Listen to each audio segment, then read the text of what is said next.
Hello everyone and welcome back to another video. It's been a while, but let's get back into making a wizard school simulator. So first of all, the response to this game has been amazing. Thank you for posting all your ideas in the comment section. I actually plan on making a bunch of spells in the upcoming months and feature them in short videos.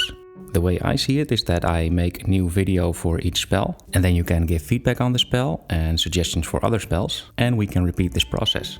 This way I can keep you updated more frequently. In the meantime, I did a bunch of work on the game. First I changed the colors of the game. Previously it looked a bit more like a prison than a school. And I messed around with the lighting a lot. I tried aiming at a lot of blue and orange instead of the grey that it used to be. And I drove into one of my most dreaded things in game development, shaders. Turns out though they are simpler than I thought. And it's pretty easy to make cool effects with them. So that's definitely a useful skill for the future.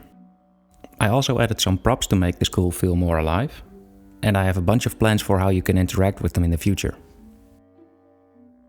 For the camera behavior I used to use Cinemachine, which you might be familiar with. But Cinemachine just decided to break randomly at some point. So I decided to make my own camera follow script.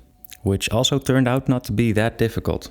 Sometimes making a custom implementation is way easier than messing around with a huge pile of configuration. I mean, look at this thing. Is it rocket science? It does mention orbits. So yeah, another thing that I changed was the way that sprites are rendered.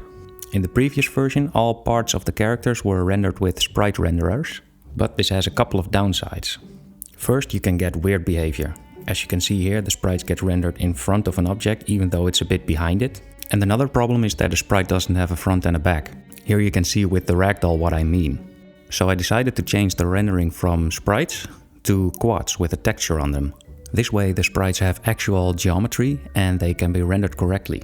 And another thing is that quads are only rendered on the front and not on the back. So this means I can place two quads back to back and this gives you a front and a back to your object. And now you can see characters have two sides. And this is what it looks like in the game. You can see now which way they are heading. Something else you guys in the comments have mentioned is that the blocks that appear from the explosion don't match the blocks that they originally were in the world. I fixed this, as you can see here.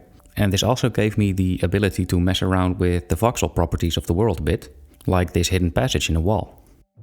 The next thing I'll work on is the casting system and adding more spells, so if you have any ideas, please let me know. I think the first spell I will implement is the levitation spell, where you can move around objects like the props that I added. But yeah, thanks for watching and till next time.